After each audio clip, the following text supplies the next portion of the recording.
صفات الله بالحمد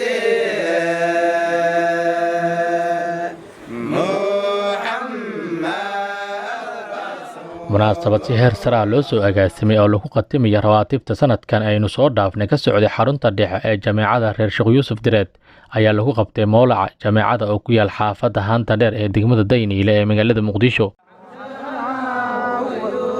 وأعلى عصره اقتدى في أهل الله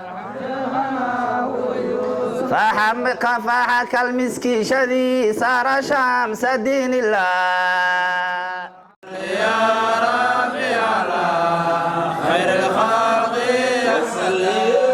وسلم عليه بلا عداس يا ربي على خير الخلق. munaasabadda oo ka koobneed laba qaybood ayaa qaybtii hore waxay ka koobneed salawaad iyo muxaadarooyin ay soo jeedinayeen qaar ka mid ah mashaayikhda jameecada. muxaadarooyinka ayaa inta badan culimmadu xoog u saareen barashada diinta islaamka waxaana soo jeedinayay sheekh xasan daahir, sheekh xasan faatix iyo sheekh maxamed cabdulaahi xayli oo labaduba ka mid ah mudarrisiinta jameecada. khayrkan waxaan soo gaarsiiyay mashaaikhdannadiina maadaama nebiga calayhi salaatu wasalaam uu leeyahay man sanaca ilaykum macruufan fakaafi'uuhu qofkii macruuf idiin suubiya u beegtooma. hadda xadiidku waa kii ahay haddaan u beegtoomi karina fadcuu lah u duceeya.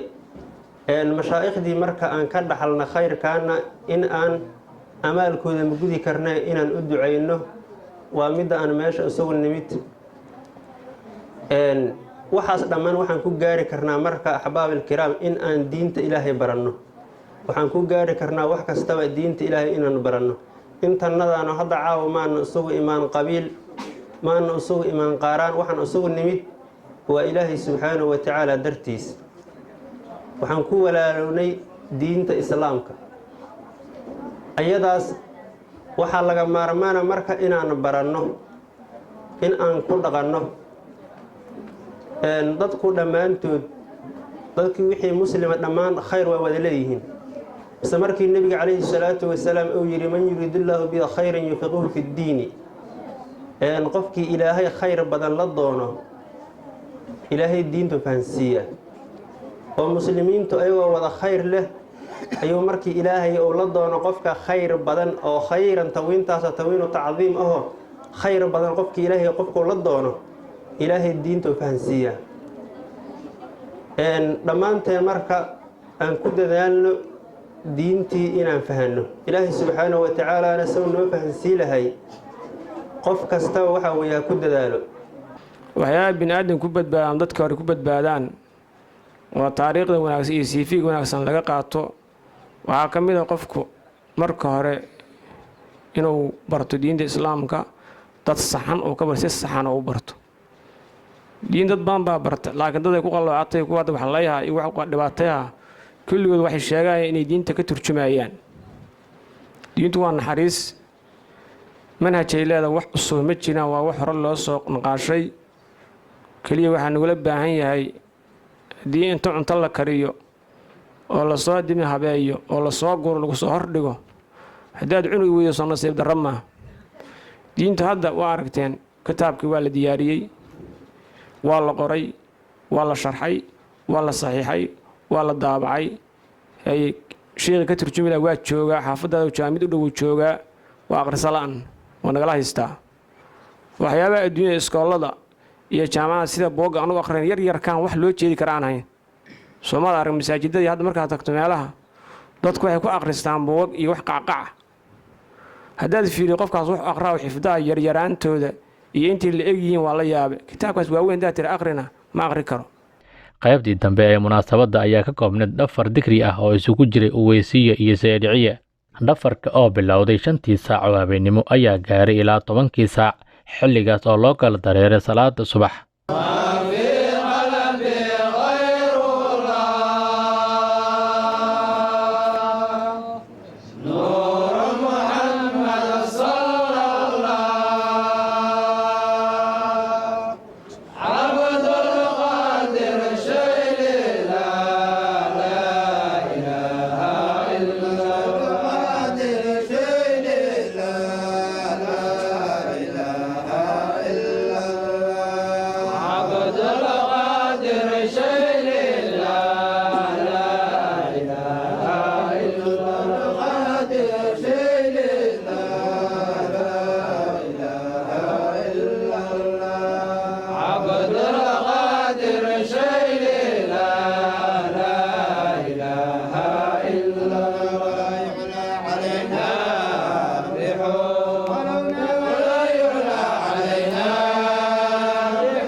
ka mid a mashaa'iqdii ka soo qayb gashay qatinka raatibka ah ayaa la hadlay warbaahinta.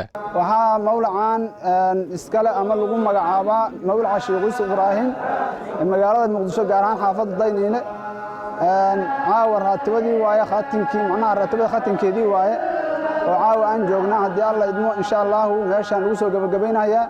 waxaad u jeedaan hadda oo meesha ka socda waa digriga uweysadaha oo sida caadada ah u ah reer Sheekh Yuusuf in lagu bilaabo raatibada marka la soo khatimayo oo kale ama markasta oo raatibo la isugu yimaado saylicyadina insha Allah taala yana waa ka dambaysaa waa soo socotaa.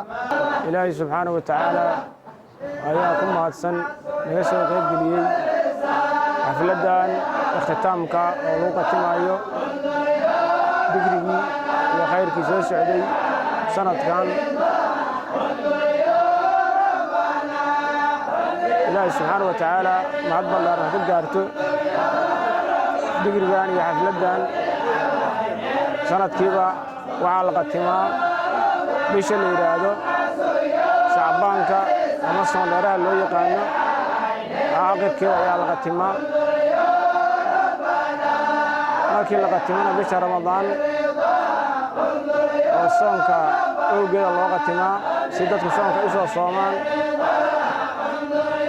markii soonku dhammaado oo waddu dhammaadaan dib ayaa loo furaa. jameecada Sheekh Yuusuf Direed oo ka mid ah jaamacaadka ugu waaweyn dalkeena Soomaaliya ayaa sanad walba xarumahooda kala duwan lagu qabtaa rawaatibta caynkan oo kala ah, wuxuuna qatinka raatibkan lagu qabtay xarunta noqonaya kii 6aad tan iyo bilowgiisa.